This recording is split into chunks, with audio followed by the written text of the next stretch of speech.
en este mediodía en AM 1420 estamos en comunicación con Alejandro Banoli. Alejandro Banoli es economista y ha sido el presidente del Banco Central desde finales del 2014 y durante todo el 2015, en donde terminó la administración de Cristina Fernández. Alejandro Banoli, ¿qué tal? Buen día. Marcelo Aymar te saluda. ¿Cómo estás?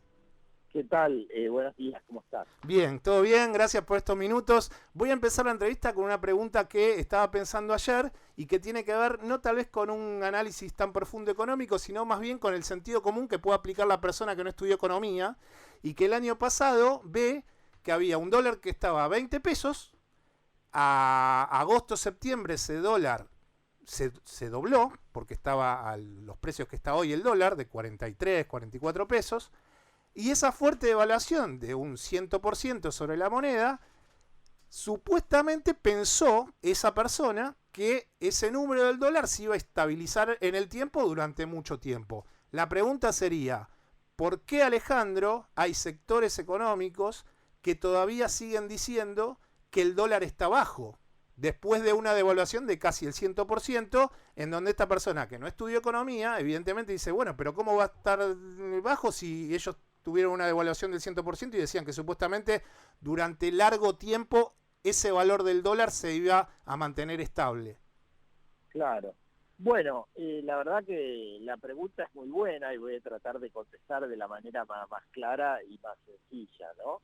Y la verdad que, bueno, es una paradoja, como vos decís, ¿no? Porque con una devaluación del 100% y una inflación acumulada que está en torno al 60%, hay un aumento, digamos, del valor real del dólar. Pero lo cierto es que la percepción de la calle, y te diría también de los operadores más sofisticados, es en una economía donde la inflación sigue siendo alta, es más baja que lo que era en el segundo semestre del año pasado, pero sigue siendo alta en el marco de una recesión. La idea es que este dólar no alcanza para equilibrar el sector externo del país. O sea, ¿qué determina? ¿De qué depende el precio del dólar? Básicamente de la cantidad de dólares que haya en la economía, que ingresen al país, y los dólares que salgan. Y bueno, entran por distintos mecanismos. Ahora, por exportaciones, prácticamente no ha habido un aumento a pesar de la gran devaluación. La Argentina tiene el crédito cortado, salvo el Fondo Monetario Internacional, y por otro lado, bueno, sigue habiendo mecanismos de salida, han caído las importaciones pero por la recesión, pero sigue habiendo todo un mecanismo de fuga de capitales que está haciendo que lo que entra por el Fondo Monetario sale por el lado de la fuga de capitales. Entonces, claro, ¿cómo se percibe que este proceso inflacionario va a seguir? Y que en los últimos meses el dólar estuvo más estable, en tanto y en cuanto no se resuelve este problema estructural de la Argentina, que no produce de manera genuina los dólares necesarios para que funcione la economía, para pagar las importaciones, para la compra de dólares para viajes, para turismo, para ahorro, bueno, existe, digamos, una tendencia estructural a el aumento del dólar. Agreguémosle año electoral, que siempre genera más tendencia a la demanda de dólares por parte de los argentinos de a pie, también de los especuladores, y por otro lado también un escenario internacional, que es la otra variable, no tanto para nosotros, pero sí para los inversores más sofisticados, que marca, digamos, muchas tensiones en el plano internacional, el Brexit, la guerra comercial Estados Unidos-China, la incertidumbre de la tasa de interés de Estados Unidos, y como frutilla del postre te digo algo que fuera del ruido electoral, que generó mucho impacto, fue esto que algunos venimos diciendo, pero salió como tapa de Bloomberg, que es un servicio de noticias financiero internacional de los más importantes del mundo, que pone a la Argentina como el país más vulnerable del mundo. Sí. Esto se dio a conocer hace 3 días y bueno, esto obviamente genera impacto en el mercado. Sí, en relación a eso también, en los últimos días tomó relevancia las declaraciones del economista Guillermo Calvo, que es un catedrático que da clases en la Universidad de Columbia, que queda en Nueva York, en Estados Unidos, y él ha hablado que supuestamente en un mensaje a los mercados, que Cristina Fernández, Alberto Fernández, que esa fórmula, que ese partido político sería mucho más confiable de a futuro o en el próximo tiempo que la administración de Mauricio Macri, en tanto esta renegociación que indefectiblemente se va a tener que llevar adelante. Entonces la pregunta es si vos pensás que indefectiblemente se va a tener que ir hacia una renegociación, y por qué crees que lo que el gobierno desde un lugar muy fuertemente discursivo, que habla de la seguridad que trae la administración de Mauricio Macri ante esa toma de deuda y del ok que tiene de los mercados financieros hacia su gestión, ¿por qué crees que sale una persona que está totalmente alejada de lo que sería la idea del PJ, de la fórmula Fernández, diciendo esto? Sí. Bueno, mira, es verdad, también es otra, además de lo de Bloomberg, otra cuestión que generó mucho impacto. Calvo, además, es una persona ortodoxa, muy seguida en el ámbito financiero internacional. Fue uno de los que predijo el efecto tequila, la crisis de México de 1994, que impactó en Argentina también. Y bueno, es difícil saber por qué lo dijo, pero hay algo que está empezando a ser visto en los círculos financieros internacionales, que hasta acá, básicamente, yo te diría que unánimemente apostaban a la reelección de Macri, ¿no? Y creo que la inmensa mayoría del sector financiero internacional prefiere un gobierno de Macri. Pero lo que dijo Calvo me parece que expresa algo que está ganando terreno, y es que solamente con un gobierno peronista se podría generar un modelo de crecimiento y ciertos consensos políticos para poder impulsar reformas que aseguren el crecimiento a largo plazo. Esto es una tendencia, yo te diría, nueva, que es minoritaria en el ámbito de Wall Street y de los bancos, donde en general hay una preferencia por las políticas de Macri, pero que está generando, digamos, un mayor predicamento a partir de que hay una cierta sensación de fracaso, ¿no? Incluso por sectores que simpatizan con las políticas más neoliberales respecto a cómo el gobierno de Macri condujo la economía en los últimos años, ¿no?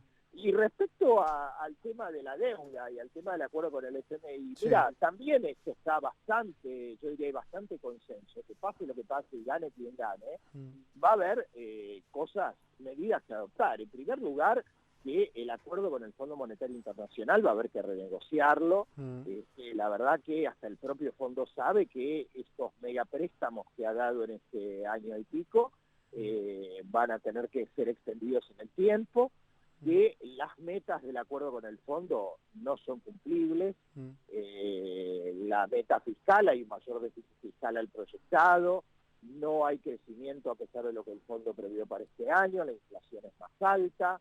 Y por otro lado, bueno, el tema de la deuda es un tema muy preocupante, ha aumentado mucho, significativamente, ya estamos en una deuda que alcanza al total de lo que la Argentina produce, el Producto Bruto. El propio staff del fondo dijo que la deuda de Argentina es altamente insustentable. Esto se está viendo reflejado en un aumento del riesgo país, a pesar de que el resto de los países de América Latina en estos días estuvo más tranquilo. Y bueno, yo te diría que depende de lo que suceda, es decir, si Argentina puede volver al crecimiento, si logra extender el plazo de pago de la deuda, me parece que hay chance de evitar una crisis mayor. Ahora, si seguimos con un programa de ajuste que mata la economía real, que mata la capacidad de pago, y bueno, verdaderamente creo que podemos tener problemas financieros si los mercados están de alguna manera también percibiendo que este nivel de endeudamiento no es sustentable y que la Argentina va a tener que tomar después de octubre medidas de fondo para resolver esta cuestión. Alejandro, en el 2017 escribiste el libro Patrio Dólar, Banco Central, Corporaciones y Especulación Financiera, y lo que quería tratar de, como última pregunta, hacerte es si en ese libro, en definitiva, terminás pensando, y si eso lo afirmás con el tiempo, que los modelos que se escapan de ayudas hacia los sectores financieros y más empuje hacia el sector productivo, hace que en la sociedad argentina, en definitiva, se piense más en la patria y menos en el dólar. Sí, a ver, creo que para que un país tenga destino hay que pensar en la patria, ¿no? Lamentablemente creo que, bueno, muchos argentinos ven al dólar como refugio porque realmente no hay políticas sustentables. Y porque esas políticas no sustentables hace que la moneda tenga estas grandes devaluaciones que hemos tenido en los últimos 40 años. Y en el periodo de Macri ya llevamos 3 grandes devaluaciones con consecuencias negativas, ¿no? Entonces me parece que solamente, digamos, si uno impulsa políticas de largo plazo, que impulsen el crecimiento, el desarrollo, la equidad social, es la única manera de tener destino, de tener perspectiva. Es decir, creo que siendo una colonia, sin tener un Estado presente, sin tener un aparato productivo diversificado, es imposible realmente que haya condiciones para crecer y para que haya estabilidad. Así que me parece que los argentinos tenemos que reencontrarnos con políticas de Estado que impulsen precisamente un crecimiento del país. Y esto no tiene que ver con un nacionalismo de escarapela, tiene que ver con básicamente encontrar los motores en un mundo globalizado, en un mundo complejo, en el mundo donde todos los países cuidan su mercado interno, de encontrar de alguna manera de qué manera se puede generar las condiciones para poder dejar de ser un país que dependa del precio de la soja, que dependa de los capitales especulativos y que realmente pueda generar condiciones de producción y de trabajo dignas para los argentinos. Creo que en tanto y cuando la única forma de sobrevivir es la especulación financiera, ver cuánto está el dólar, cuánto está la tasa del ELIC, verdaderamente no tenemos destino. Alejandro, gracias nuevamente por estos minutos, buen fin de semana y estaremos hablando en breve. Bueno, cómo no, con mucho gusto, un gran abrazo. Muchísimas gracias, Alejandro. Quien estaba hablando con nosotros era el expresidente del Banco Central, el economista Alejandro Banoli.